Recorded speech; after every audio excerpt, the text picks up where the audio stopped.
Axşamın şərq qarışan vaxt imiş. Naxırçı kənd cəmaatının mal-qarasını örüşdən gətirir.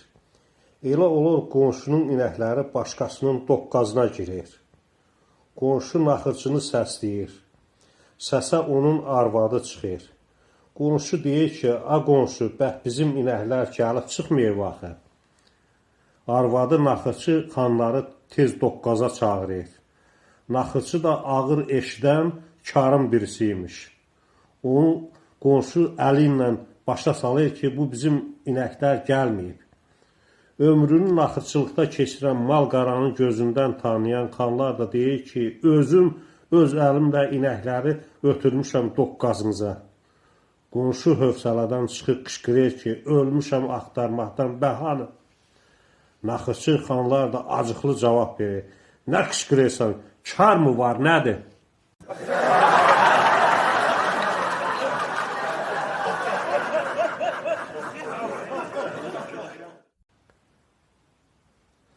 Kənddə kolxoz iclası çağırılır. Sədr Qulyerə tapşırır ki, Mehdili Məhəmmədi tez çağırsın.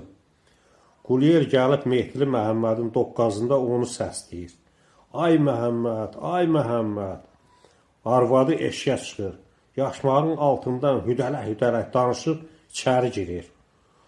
Qulyer arvadın sözlərindən bir şey başa düşmür ki, düşmür. Qana bilmir ki, evin kişisi evdədir ya yox. Yenidən səsləyir. Arvadı yenə eşiyə çıxıb, tüyünmüş, o yana gedir, bu yana gedir. Dodağının altında danışa-danışa içəri girir. Qulyer bilmir ki, neynəsin, gedib sədrə nə desin. Handan hana Məhəmməd çıxıb, atlı Qulyerə hay verir. Atlı deyir ki, bayaqdan səni çağırıram. Arvadın nə dediyini vallah qana bilmirəm ki, bilmirəm. O da deyir ki, aya 30 ildir mən bir yerdə bir şey qana bilmədim. Bir sorğu sualla sən hardan qanasan?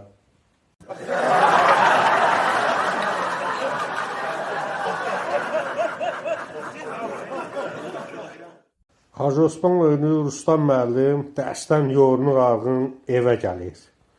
Uzanıb biraz dincini almaq istəyir. Elə bu vaxt anası başının üstünü kəstirib deyir. Oğul, bağda işlərimiz tökülüb qalıb. Gedək onları tez yüngülləşdirək. Oğul da qayıdır ki, ay ana, qoy bir xoru dincəliyim, axşam sərində gedərik. Arvad bunu eşitcək hövsələdən çıxır.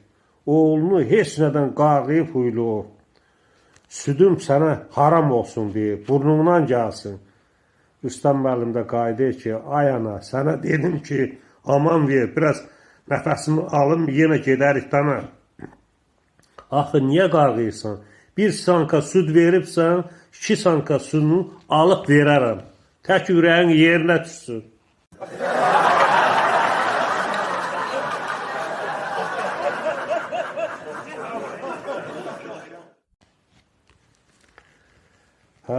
Günlərin bir günü Fərzin kişi aşağı caladakı bağına gedir. Bağ-bağat işini görüb biraz yüngülləşir. Çəpər qonşusu Rüstəm müəllim də bağın içindən öz işi ilə məşğul olurmuş. Fərzin kişi çəpər qonşusu ilə salamlaşıb hal əhval tutur.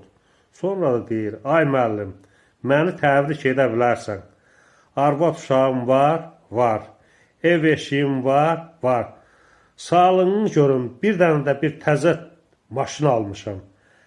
İndi de görüm, indi məndən bəy olar, ya yox. Rüstəm müəllim də bir ayağını irəli qoyub, bir ayağını geri. Qonşunun çəpəki nəzərlə bir anlıq süzüb cavab verir. Olmağına olar, niyə olmur? Amma cındırından.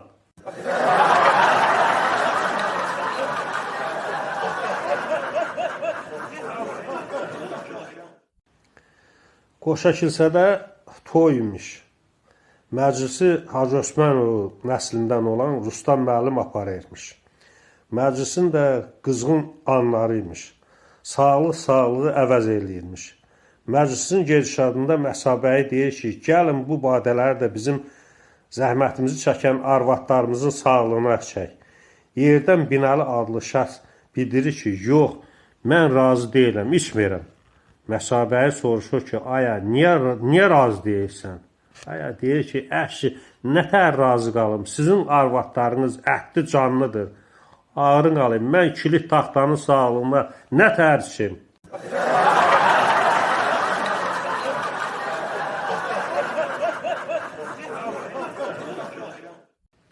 Kənddə biri birisinə hara gedib, hardan gəldiyini soruşur.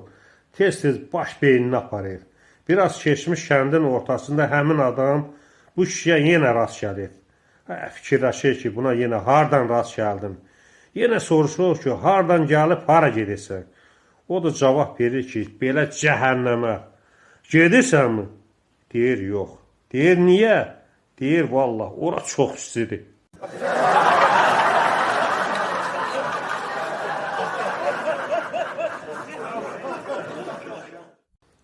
Qoşa kilsəli Bakıda yas məclisi verirmiş. Məclisə gələn qadınlardan biri xüsusi vurğu ilə 3-4 nəfər öz kəndliləri ilə salamlaşır.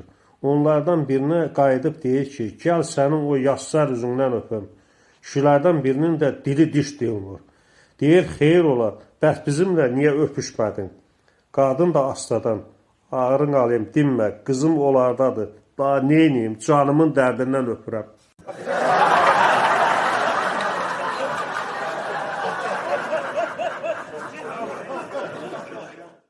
Kənddə işıqlar tez-tez sönürmüş.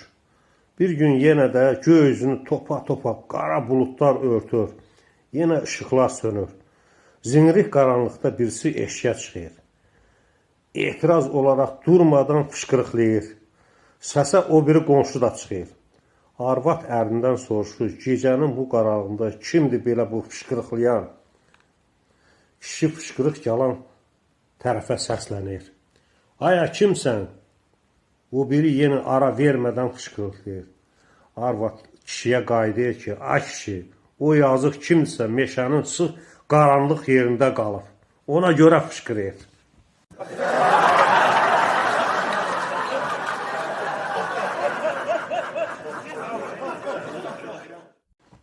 İlin qızıl payızıymış. Kənddə birisi ev titirir.